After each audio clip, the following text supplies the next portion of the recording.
As a human race, we generate a mind-boggling amount of waste. Our guest today is Brennan Bird, founder of the Peace on Earth Bench movement. And Brennan believes he has a partial solution to the problem. Brennan, welcome to the show. Thank you so much for having me. It's a pleasure. Thank you for coming. So what is the Peace on Earth Bench movement? The Peace on Earth Bench movement empowers people all over the world to transform this waste into community space. Participants all over the world clean up the environment, they stuff their trash into a bottle, and they compress the trash into the bottle to becomes compressed as a brick. Then they start a community campaign to collect bottle bricks and build the bench using earthen building materials. So I first learned about bottle bricks at the Harmony Festival in 2009 in Santa Rosa.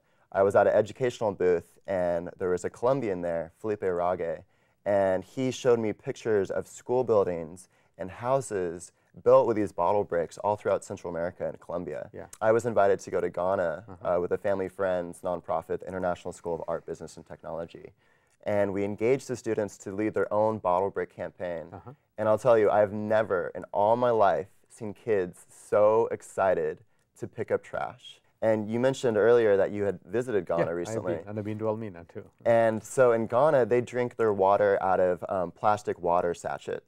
It's a half-liter plastic bag of water. They'll drink it and immediately goes on the ground and gets washed out to the ocean. And there's a particular place, I remember, where the Volta River meets the ocean in the estuary.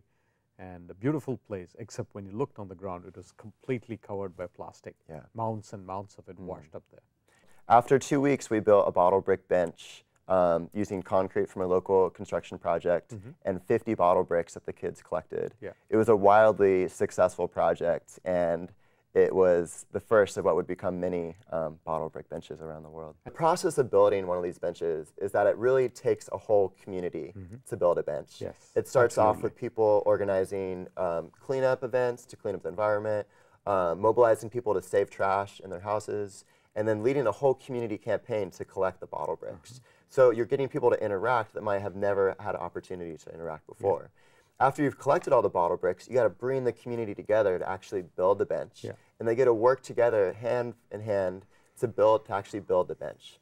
After you've created the Earth Bench and you've created all the, the new friendships through the work party events, you've created a communal gathering space, a reinvigoration of the commons, a space for people to gather and share music, share stories, share life. I decided to save all of my non-biodegradable trash material in my room for the entire year of 2010.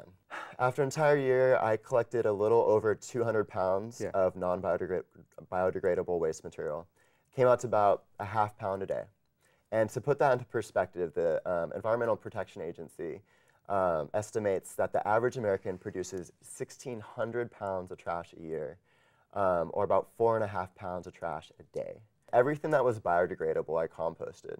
So over 60% of all the waste that we produce is compostable, it can biodegrade.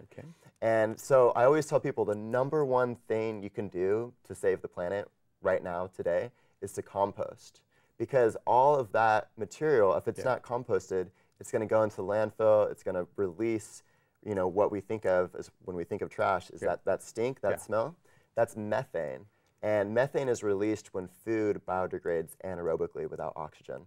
I've had participants tell me that after they started saving their trash for this bottle brick campaign, they started realizing how much they were producing, and they started changing their consumption habits a little bit. The problem of plastic waste is immense, but if we become overwhelmed and pessimistic and don't do anything, the problem is just going to proliferate more and more. So this is a temporary solution. I think fundamentally what we need, and what I'm hoping the ultimate goal of this movement will be, and the movement of people all over the world on the crusade against plastic, is what I call an international moratorium on disposable petroleum-based plastics. Plastic is not disposable. Almost every single piece of plastic that was ever made, ever, still exists on this planet today. Somewhere. Whether it be in the Great Pacific Garbage Patch, whether it be in the rivers, underground, it's still here.